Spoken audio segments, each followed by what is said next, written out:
Hello, everyone. Welcome. Just give everyone a minute here to come in.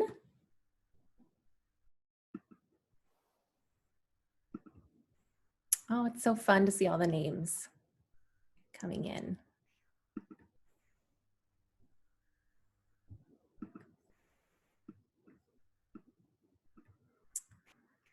Okay, well, I will get started here. I'm sure more people will continue to show up in our little Zoom room here, but I'm excited to kick things off. So let's get started. Welcome to everyone joining us tonight to celebrate Jennifer Huang's debut collection of poems, Return Flight. It truly means the world to us to be able to host these events and celebrate poetry with our community of readers and with Jennifer's many, many fans. I know you're out there. So thank you so much for coming. My name is Claire, and I'm the senior publicist here at Milkweed Editions. I will just begin with a few items of note before handing the virtual mic over to Jennifer to read a few selections from their collection Return Flight. And after that, they will be joined on stage, this virtual stage, by Jos Charles for a conversation. But before that, I would just like to say thank you to SignNexus, who are providing sign language interpreting and captioning services for this event. Thank you to Kim, Andrea, Bonnie, who's providing captions, for helping us make this event accessible and for bringing poetry to even larger life. I also want to acknowledge that Milkweed Editions is based in Bede Ota Atunwe within Minnesota Makoche, the traditional homeland of the Dakota people. Residing here since time immemorial, Dakota people still call Minnesota Makoche home, with 4 federally recognized Dakota nations and many more Dakota people residing in what is now the state of Minnesota. Due to continued legacies of colonization, genocide, and forced removal, generations of Dakota people remain disenfranchised from their traditional homeland. Presently, Minnesota Makoche has become a refuge and home for many Indigenous nations and people, including 7 federally recognized Ojibwe nations. We humbly encourage you to reflect upon the historical legacies held in the lands they occupy. I want to thank our fellow Kachina Yeager at Milkweed for writing this land acknowledgement statement, which is also included in all of our printed books. So as you know, we are here this evening to celebrate Jennifer Huang, a brilliant poet who was introduced to us through our annual Ballard Spahr Prize for poetry. This prize supports outstanding poets from the Upper Midwest and brings their work to a national stage. The prize also awards $10,000 and publication by Milkweed to a poet living in Minnesota, Iowa, North Dakota, South Dakota, Wisconsin, or Michigan. When Jos Charles selected Return Flight as the winner of this prize, she called it a joyously aching book and said, "Return Flight is a book that aligns itself with pleasure. Burrow inside." I'm so excited to burrow inside this collection with all of you tonight, and I hope you'll join me in congratulating Jennifer on writing such a stunning, luminous book that will stay with me and many readers for a long time. So before I turn the mic over to Jennifer to read, I'm honored to introduce them in a more formal fashion, as well as our moderator this evening, Jos Charles. Jennifer was born in Maryland to Taiwanese immigrants and has since called many places their home. Their poems have appeared in Poetry, The Rumpus, and Narrative Magazine, among other places. And they have received recognition from the Academy of American Poets, Brooklyn Poets, North American Taiwan Studies Association, and more. In 2020, Jennifer earned their MFA in Poetry at the University of Michigan Helen Zell Writers Program. Jennifer will be joined in conversation later this evening by Jos Charles, a fellow Milkweed poet. Jos is the author of A Year and Other Poems, which is out next month on March 15th, so keep your eyes peeled for it, as well as Field, which was a finalist for the Pulitzer Prize and the Los Angeles Times Book Prize, and the winner of the 2017 National Poetry Series. She is also the author of Safe Space, a finalist for the Lambda Literary Award. In 2016, she received the Ruth Lilly and Dorothy Sargent Rosenberg Fellowship through the Poetry Foundation. She received an MFA from the University of Arizona and is a PhD student at UC Irvine and currently resides in Long Beach, California. Finally, if you love what you hear tonight, we encourage you to purchase copies of both Jennifer's book, Return Flight, and Jos's books, Fields and A Year and Other Poems, from milkweed.org. In doing so, you are supporting independent publishing and independent artists, and it's what makes our work possible. So now I will turn the virtual stage over to Jennifer to kick off tonight's program, but I just want to say thank you again for tuning in, and we hope to see you at our next virtual event.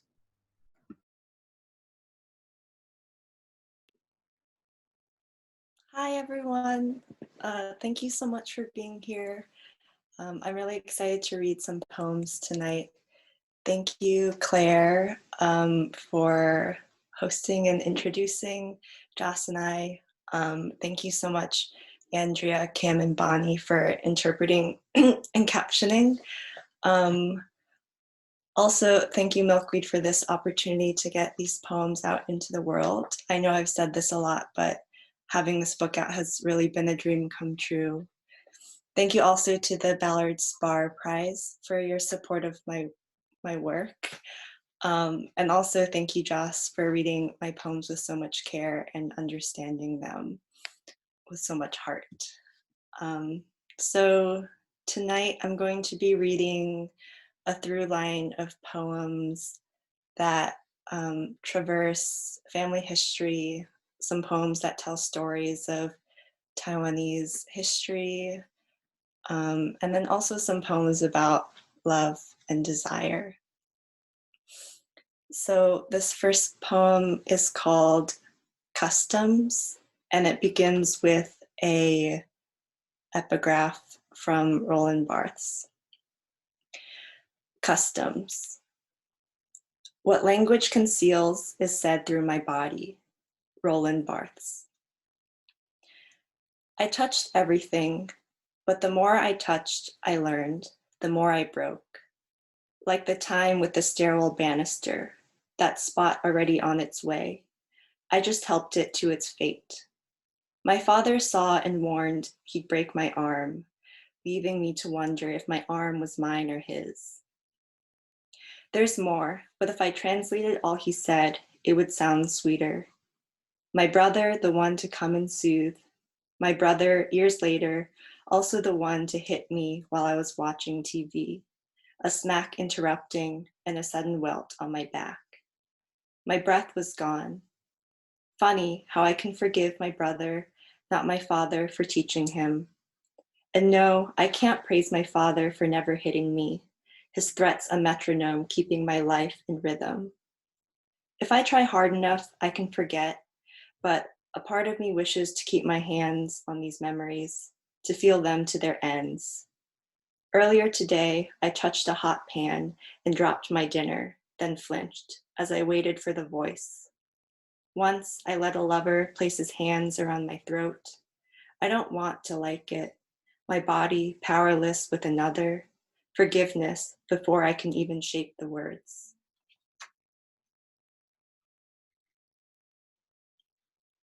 This next poem is called Tongue-Tied. And I kind of consider it a sister poem to Customs, which I just read, but this one comes later in the collection. Tongue-Tied. In Akong's apartment, lights off and lying on our tatami, father tells me a story his mother told him.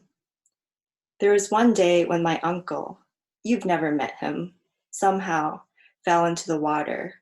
When our family found him lakeside and wet, he recalled how he saw white and gray wisps wrap around him underwater. Spirits had tried to drown him until the shadow of an old man with a long beard reached in to pull him up. He believed Tu Tikong saved him. We don't question the times our family has been saved.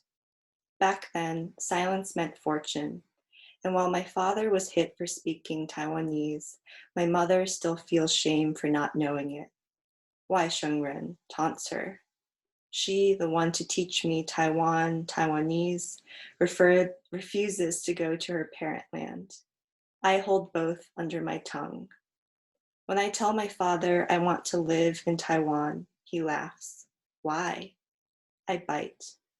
40 years he's lived in America. So when the taxi driver asks, "Are you from here?"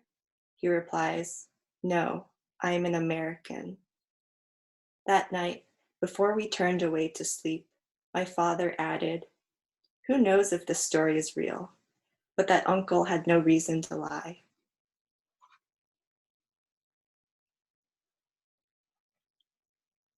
This next poem is called Disaster. It's written after Typhoon Morakot, which is the deadliest typhoon recorded to hit Taiwan. It happened in 2009, and the typhoon wiped out a whole village.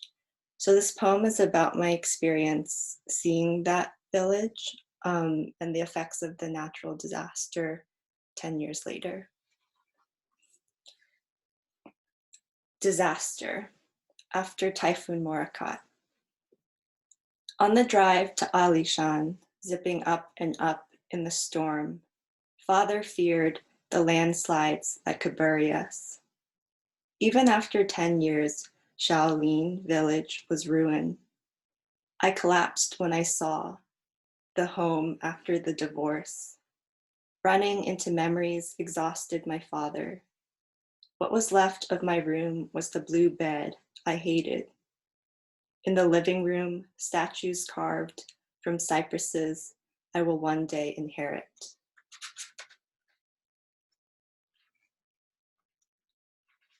This next one is called From the Taiwan Cypress in Alishan. And this poem is about Taiwan cypresses, which are called Hong Kwai in Chinese.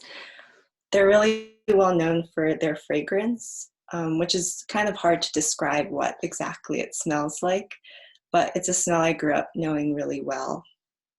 And when I was in Taiwan, I learned that during Japanese rule, the Japanese would over-harvest the cypresses because of the fragrance and to use the wood for things like furniture. And so the over-harvesting is the reason why the cypress is still endangered to this day. So I wrote this poem from the perspective of those trees. I'm going to take a sip of water. Okay. From the Taiwan cypress in Alishan. It's true, they say, we can't help family. Sometimes they walk after dusk searching our spirits. Half of us have disappeared. Our fragrance is that of God. We wail for the lost, axe down for profit. Their knives scratch our surface, beneath our shadows for something we dissipate and become. It's true, half of us have disappeared. They say our fragrance is that of God. We can't help. We wail for the lost family, axe down for profit. Their knives scratch our surface. Sometimes they walk beneath our shadows after dusk, searching for something we, our spirits, dissipate and become.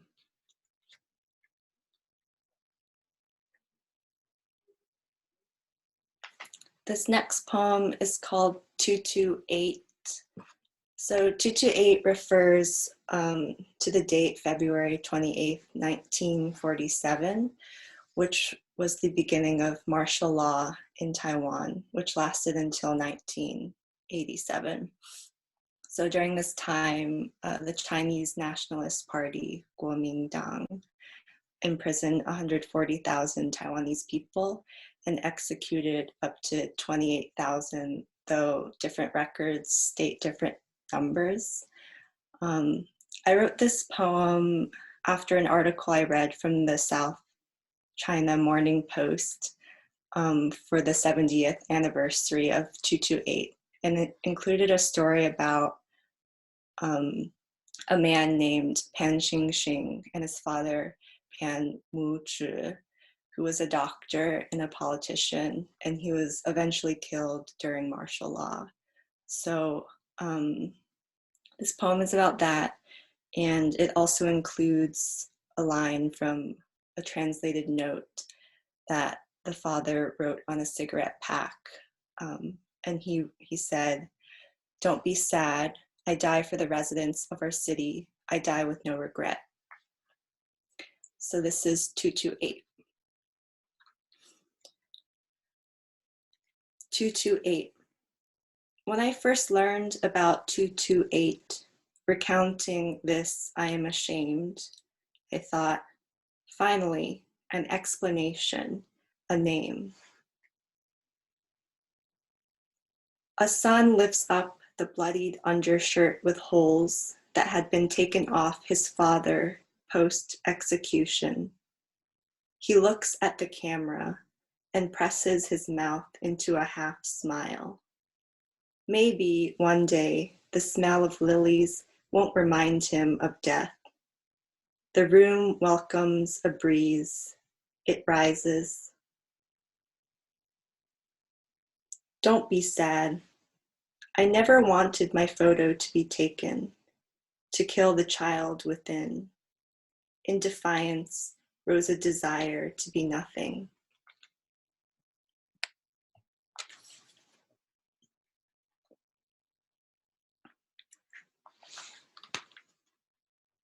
A visit from Brother Ghost on the harvest moon. Brother, a window I lie below tonight. Mother Moon motioning minds away at night. What I know of him is what I've been told on highways in the slow middle of the night from a mouth too tired. The truth rolls out, a story sitting tight on the throat, the knife edge, moonlight slicing through him, across me. I fear I'll forget this tonight. I recite every detail to make a memory. How can I love someone I've never known? At night, what I know is what I imagine, brother alive. Wave and gravity pulling me to him, my night. Once he called, Cha-cha, and I found my way. Now, my hands holding his pain all night.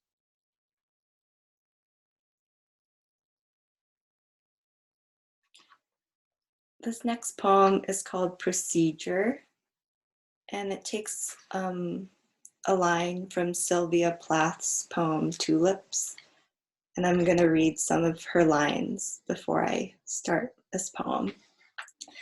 So she wrote, "And I am aware of my heart, it opens and closes. Its bowl of red blooms out of sheer love of me. The water I taste is warm and salt, like the sea, and comes from a country far away as health." Procedure. I wear the gown wrong so I can't be touched. But the doctor, delicate in her asking, asks me to open. I am not accustomed to this gentle. I crush it. It is summer here. These walls fluorescent white, so light I can feel me burn. The doctor and a body, the vinegar she puts inside me. I glue a mouth to this heart. She wants to cut me apart. No, she wants to cut apart from me, hold cotton until I clot. On the wall, laughing child splashed by water. I am aware of my heart. I count my blessings, 3 missed calls, 2 mirrors, 1 bouquet. I am numb, then I touch someplace low.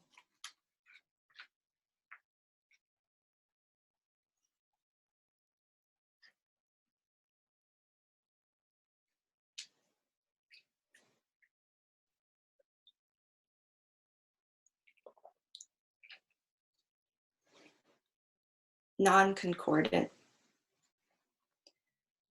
When you ask to watch hentai together, your fingers already typing, I can't stop myself from not speaking and then from not watching the screen held by a hand that just an hour ago held mine across a table before our food arrived, and that now sweats as we watch what I did not want and hear what I think is pleasure ringing. And I wonder, what exactly led us to this moment when only 3 hours ago I told you a secret and you cradled me in silence after my insides swelled from a biopsy until some sound brings me back to me watching us, watching it, and feeling a wave I don't or can't understand. And then my voice asking for it to end, surprising even me.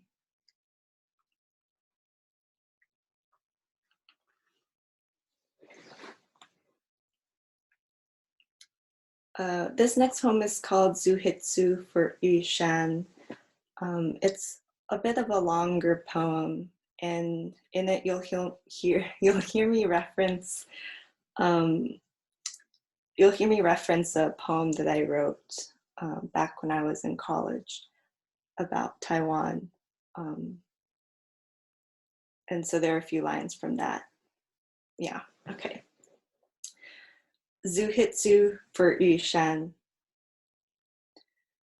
I opened my eyes to let him go. At 20, when drafting my first poem about Taiwan, I wrote, "Where I am from, summer comes like a man watching me. I am no longer human." Back then, the speaker was always me, the poet. I wrote what I knew. I live in a perpetual state of I don't know, is what you once said to me. Imagine what I don't know, I don't know.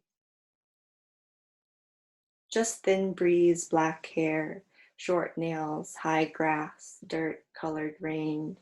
This discomfort was my peace. If I had known then what was still to come. One possible title for this poem, Mountain Splitting. I Google it and find a Chinese myth. The algorithm works. It goes like this. A goddess falls in love with a mortal. Eventually, they marry, and the goddess bears a half-god son. Then, from heaven, the goddess's brother becomes furious and decides to imprison her inside a lotus-like mountain peak. When the son grows up and learns this story, he travels to look for his mother. He meets a Taoist master who trains him and gives him a magical axe. With it, he defeats his uncle in combat and splits open the mountain to free the goddess, his mother. I don't know if they rejoice. This part has not yet been written. I write this from a stranger's house, his cat sitting next to me.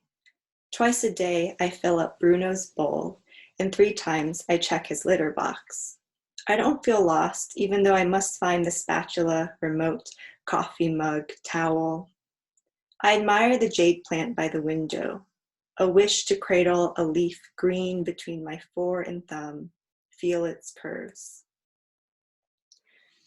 Question: why the impulse to bring back an old poem? Answer: I do not believe in the concluding lines. Is not where I am from. I am not from, not where I am from, I am not. Question: why the impulse to traverse old habits? Answer: I believe in the refusal to explain. I've done it again. I made a man my mountain and burrowed inside. I write this from a coffee shop holding Tina Chang's Hybrida. It is becoming evident that jades follow me. Their green touches me blue. What else touches? The lines at the end of Fury. Love and love and love and love and love and love and love and love and love and my mind a cat I try to call down. This morning, I wore blood scent and a face. I put distance between this man and me, love and me, I and me. One origin of the verb to know means to experience, live through, or to have sexual intercourse with. Is loving someone accepting the unknown? I climb the mountain, this man. His rocks I get close to, I could kiss. I take my axe and almost split. I stop instead to hear the child of myself inside reciting. Where I am from, everyone is family except for me. I'm burrowed from rocks and salt and dirt and root. Where I go from here, I don't know. When I was on Alishan, I woke at 4 a.m. to take a train to then walk to the top, climbed it to see other mountains. Across from me, the trees split your image, sliced again by the rising sun. Yu Shan, named for the way the snow makes you translucent like a jade. My stone around your neck. I could almost touch you. I did, I not.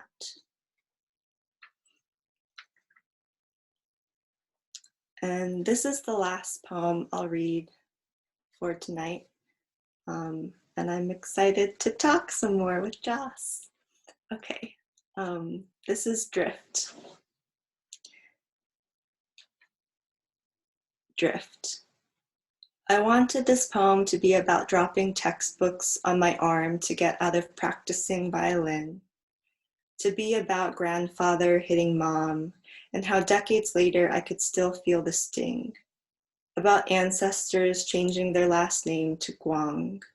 But instead, this poem wants to be about dad's beat face when he has exactly one drink, how, outside of a Paris cafe, glasses of wine in hand, brother and I glow like that one Van Gogh painting.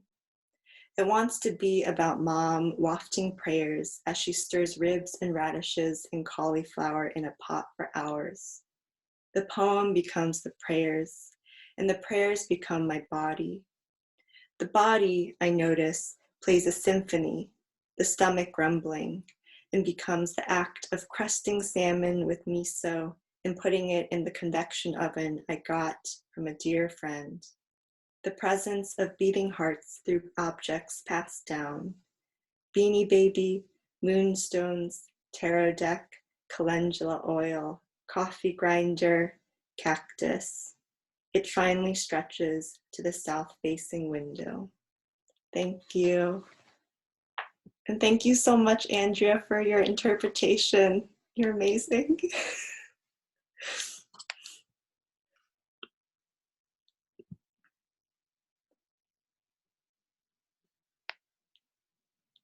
Hi, all. All right. So I'm going to say, well, first off, before I say anything, thank you, Jennifer. That was amazing. And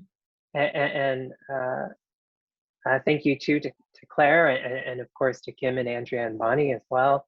And of course, above all, thank you all for being here. I'm just going to say a few little things that I wrote down to kind of contextualize, I guess, some of my questions for Jennifer that we can talk about, but mostly just to sing praises, mostly just to sing praises for return flight and to, just speak a little to the adjudication process, I suppose. So I think it's easy or at least for me as a writer, to maybe start with big ideas in mind when I sit down to write a poem, thinking those like kind of uniform, pre-formed points of public discourse, maybe, especially the limit of a given poem being like the topic or theme as it's being discussed, especially if I'm involved in it in some way, whether that's an identity kind of way or more directly. And those aren't bad gestures. It's not a bad thing to do. And I think return flight in its way rightly engages a lot of these things. We heard a lot of that tonight, I think, in attention to identity or place. But what I'd like to kind of spend my time here pointing to And sort of what struck me most about this work when adjudicating and first encountering it, and what's going to kind of guide my questions some for Jennifer tonight, was how like contextualized these gestures were and how aware of the self and the self's involvement in sort of these broader questions. So for every line that there was, say, for declaring an inadequacy in the world, there was also an awareness of the self, maybe an admission, a vow, a turn. These poems, in other words, look beyond their own point of departure. They contrast, they aim, and they reach. A poem like Pleasure Practice is a good example. In it, it features a man pulling away from the speaker, saying enough. And then these sort of feelings of inadequacy set in, with the poem concluding, quote, "I want to feel all of me, realize what is, my body in existence enough." To me, that's kind of one of those big ideas, that big declarative power. But I'm skipping the poem's opening to get to that point, which is that more contextualizing, delicate, delicious, and kind in another way kind of move. The poem opens, quote, "I am aligning myself with pleasure. This means daily I pray for theirs, my neighbors who fuck loud," end quote. And I don't think this is a contrast to that end gesture towards like a feeling of inadequacy, that gesture and hope for enough. But I think it's its context, its practice. The end line, to be enough, needs the neighbors who are loud, and it needs this I too who deserves enough, who too deserves prayer. In other words, I think the poem is a charge to live up to the kind of prayer it assumes as a practice for others. It's a charge to live up to the kind of prayer it's already enacting in its very performance. Which is, I think, one of Huang's strengths in these poems, a generosity, a directness, a colloquialism, even as there are these high elements of verse too, I think, beautiful lines. And not just for this sort of like mixture of high-low, hybridity or something, but as two threads that are pushing us forward to one goal. There's an attention to the self realistically within this world of others. And I think the diction reflects this. It's both familiar and enlivening. In one poem, for instance, that Jennifer read, the hospital gown is put on wrong, right? It's such a charming, intimate moment, and yet there are others, like in Individualism, where the pro goes to a Lowe's with their dad, or in another, where a 7-Eleven clerk says, "Taiwan is written all over your face," which leads to that sort of interior shame settling, which then turns to delight. And then spiraling onto the next page, a continuation of the poem, it turns into this even more intimate and quiet awareness in the line, quote, "Do I do to Taiwan as the man does to me?" Opening up onto this huge reflection, right, of the speaker's relationship to the US, to Taiwan, feelings of ungratefulness. And I think that's one sense too of these poems. They reach and they reach and they reach, often holding apparently to disparate elements, holding them close together at once, but really I think it's just trying to hold on to everything before it disperses, especially within this place, right? The US, which is so in love with its own dispersal. These poems make these kind of pronouncements, but they take them so seriously, never giving into this myth of a self-aggrandizing poet, complete, self-aware, walking through the world, naming things. I guess I'm thinking of like, I don't know, Rilke and Lindenbaum or something. But there's an awareness to naming the self too in that world, accounting for the impact even the naming takes. I think that's reflected in the sense of line too throughout these poems. They have these really beautiful turns, by which I just mean from one line to the next, often the meaning isn't always so clear, or not as clear as how swiftly the lines move by one. And as I was adjudicating, one poem in particular stood out to me, Turbulence, which is, I think, a whole poem of turns. And I'll just read it in its entirety, because it's rather brief. Quote, "Many visitors lately. I wake to an ache in my sternum. Washing dishes, I cry without cause. What pain is the desire for pain?" So there's this kind of list form, right, of the poem. Reads almost like thoughts jotted down in a journal or a day book. But there's also, so they kind of have like this equal weight, right? And one is questioning the relationship between those parts. But then too, there are line breaks, right? Which are creating another kind of logic within the poem too. So I'll read it again, just indicating the line breaks briefly.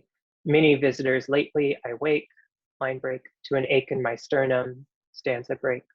Washing dishes, I cry, line break, without cause. What pain is the desire for, sorry, stanza break, what pain is, stanza break, the desire for pain. So we encounter in this form, for instance, other readings already embedded in the poem. I cry, without cause, being maybe initially the most apparent, but most shockingly for me is that end line, the separation of pain from pain.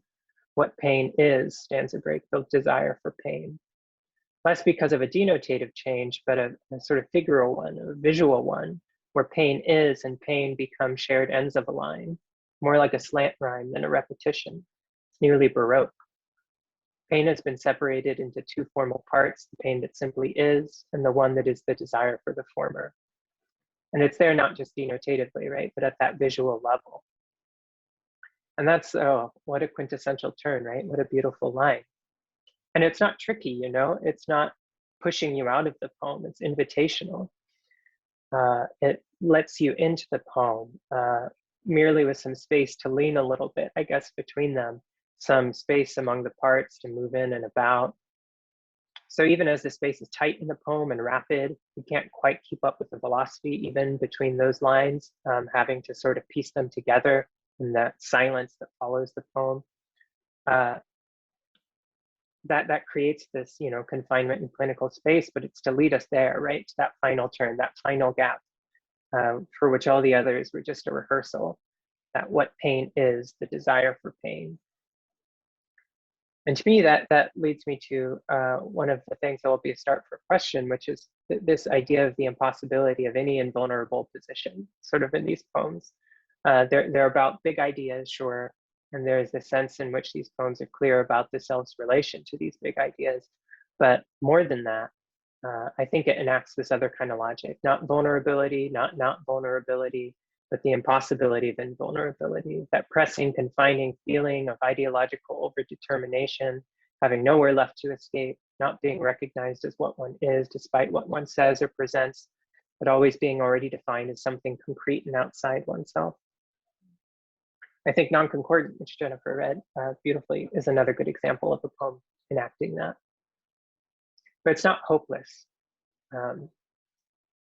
Because even as I think vulnerability isn't maybe the right word, or doesn't have much to do with it, or testimony doesn't have that much to do with it, I think this kind of lyric, this kind of attention to the reader to show it, to show the impossible necessity, to put us through it, has everything to do with Jennifer's work. So I want to praise the candor, of course, here, you know, so-called vulnerability. There's a poem titled Self-Pleasure, Another Customs, which Jennifer read, which includes that admission of not wanting to like the feeling of a lover's hands upon the throat. And these are shocking and rich moments. But more than that, I think it's that care and attention that I want to praise. Because I think this book is devotional, really. It's devoted to showing, devoted to encounter, devoted to a rigorousness as much in the plain as in the spectacular. And I think it right-sizes spectacle, really. It pulls those outside, overdetermined positions down and out from the concrete world of big ideas, right, into the small and real and lyric shared one. I think we feel as much in the poems addressing, I don't know, sex as much as the more flippant sort of confessional moments like Drift that Jennifer also just read. I wanted this poem to be about dropping textbooks on my arm to get out of practicing violin, right? Very glib and delightful. But also in those more heartbreakingly direct lines that Jennifer read, like, quote, at night, what I know is what I imagine, brother alive. These are really giving poems, I think. And it's a pleasure to have been in any position to encounter them, let alone to have been involved in the adjudication or in the presentation here now with you all. Really what a gift. And it's there I'd like to shift to some questions. So So kind of as I was saying, Jennifer, I think these poems intervene on some of those like big ideological violences, colonialism, identity broadly. But I think there's that delight too, that playfulness, not as distinct from it, but tied up with it. One example that from the book is the Song of Chodofu, which is reverent and attendant, makes comparisons to wet socks, moldy feet, and it lays out this characterization of Chodofu as too much. You know, so the typical Euro-American food superiority dismissal thing, which then the speaker identifies with as they say, I am too much. Right? So my question is, I guess, how do you see that sort of playfulness working in these poems? And do you see something that playfulness has or that can do that maybe seriousness doesn't allow? And actually, before that huge question, how are you doing? How are you feeling? Maybe that's the more important question to start with. I'm doing good. I'm doing good. Yeah. Mhm. Yeah. That's good. I'm happy to be here. And also, I just want to say thank you again. That was such a beautiful, like, beautiful start, or all Oh, the words thanks. that you said. I'm glad. I'm glad. Yeah. Yeah. So yeah, laughter, delight, playfulness. How do you see these things in your work? Yeah. So I think playfulness, especially with that poem, Song of Chodofu, it came from a place of frustration. That like one of my favorite things about Taiwanese culture is this dish, the stinky tofu dish. And it's just like such a complex dish on the palate. Like it's spicy, it's brininess, it's sourness, and it's eaten with these like pickled cabbages that just like adds so much more to it. And I was like watching some YouTube videos about it and reading these like food articles that people were writing about stinky tofu and just feeling really disappointed in how it was being rendered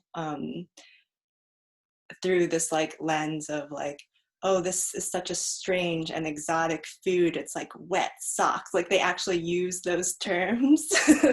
And I was like, yeah, I guess there's some truth to that, but it also feels um like silly. I don't know, silly and also like maybe a little bit dismissive or something.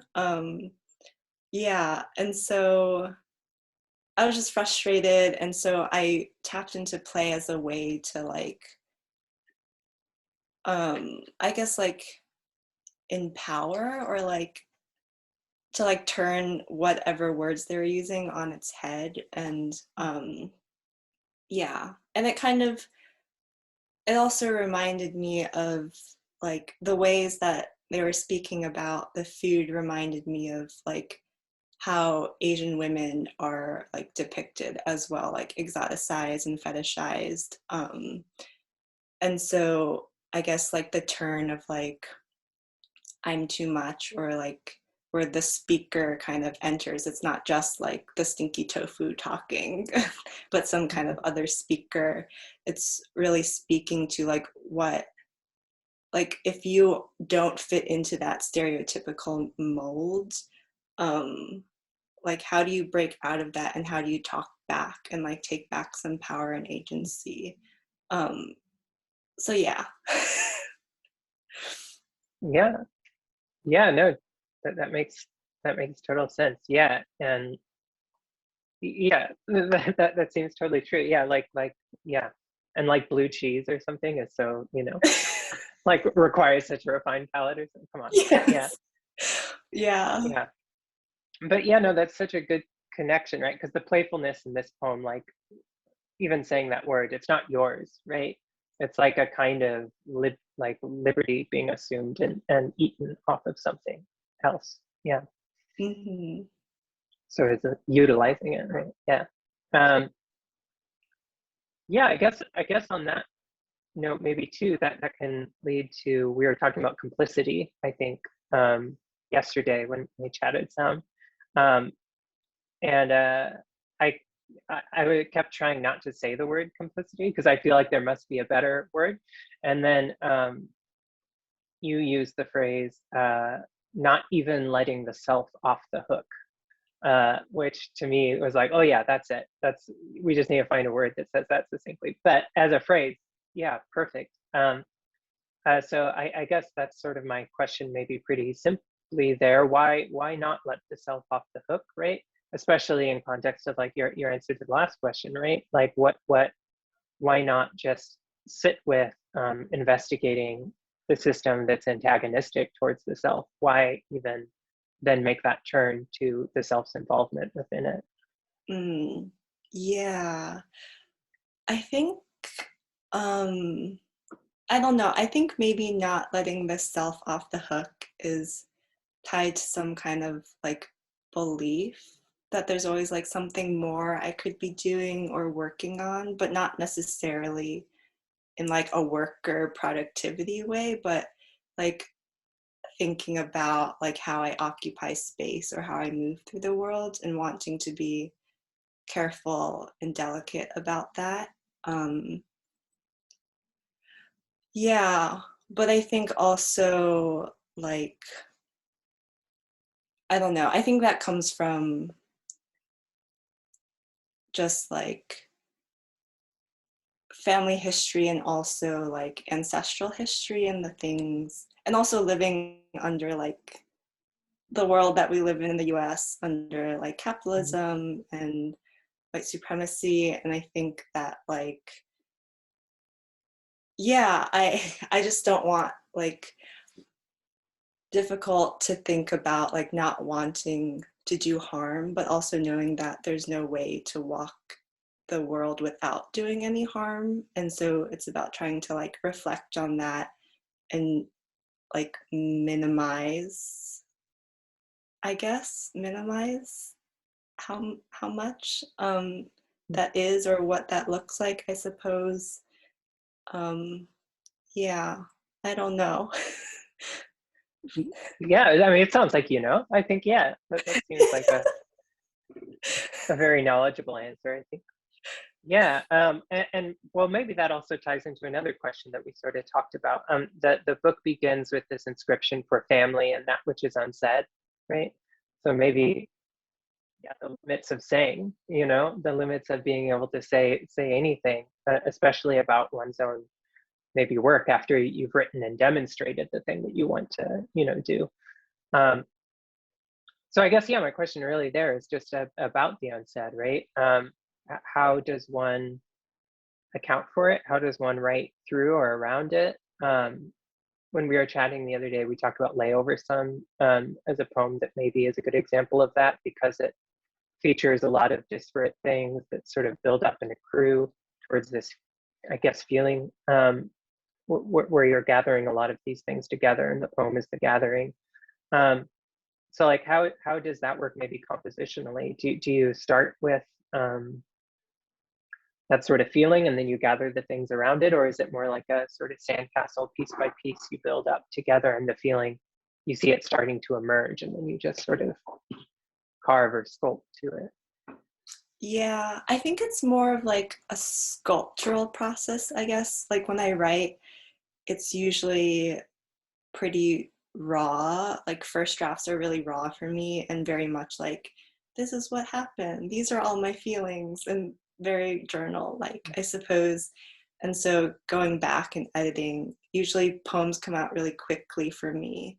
And then I revise for like many months or even years, just like thinking about the poem. And I think when I was in workshop for MFA, some comments I got were like, you should hold back or like, take this out, like a lot of like, take out things. And it was hard for me to receive that feedback, I think, because I've just spent a lot of my life feeling like I've been silenced or quieted down. But I don't think people were telling me to be quiet. It was really a comment to challenge me to be a better writer and to really think about like what is that one line or the thing that you really want to say, and then kind of working off of that and like taking out what isn't necessary, and to also trust the reader that they'll go along with me and understand what I'm trying to do, even if like all the pieces aren't there that I think they need to know to understand the poem. So yeah, I overwrite a lot and then I delete a lot. And then I think with Layover, I just got tired of writing around the things that I always wanted to say. So I think that that's also how Customs came about, where I was like, what if I just said the thing that I really want to say in a poem and like not be afraid to say that thing. And I think doing that actually helped help the writing process. Yeah. Yeah, that makes sense, definitely. And like it's like maybe the, I was talking about turn some. Maybe what is so striking about that poem is that these clearly said things kind of have those gaps between them still, right? About where this sort of like poetic heat can so often come from connecting them, right? Or relating them, or seeing what they build up to, which is unsaid, I guess. Yeah, sort of reflects that. And I guess maybe on that note, maybe just one more question before we wrap up.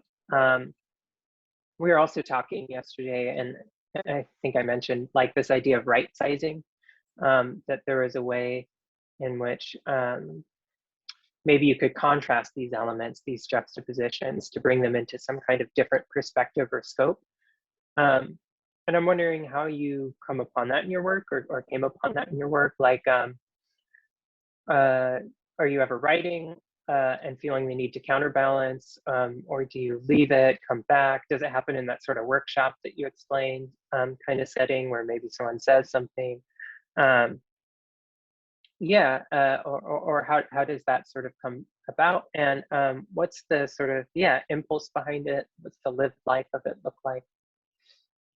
Yeah, I think, well, when I was putting together like a very super first draft of the manuscript, I just like laid out all the poems I had and I was looking at it. I was like, oh, a lot of these poems come from like a similar perspective and like they have a similar tone.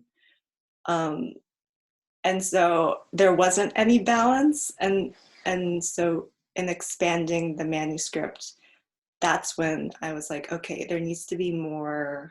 There needs to be more. It can't just be a manuscript of poems of angry child. I mean, there could be, yeah, sure. Yeah. Yeah, that sounds nice too. Yeah.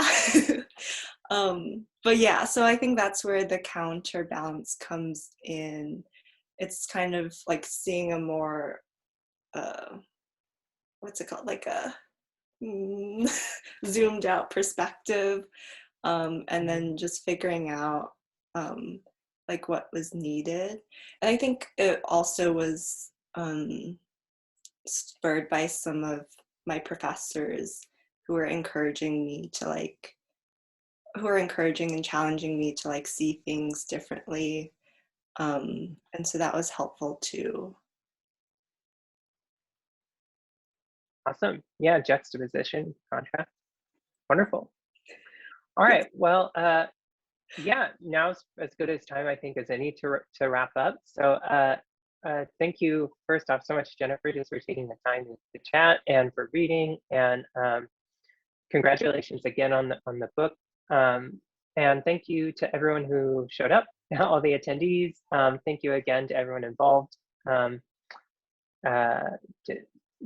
the process of getting this together and up and running.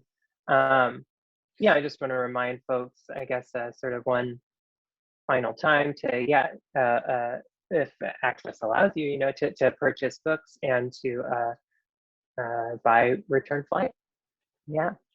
And buy Jos's book too. Oh, if you can buy both, buy both. If you have to buy one, buy for one, of course. Yeah. But Thank you so much. all right. Well, yeah. Thank you all.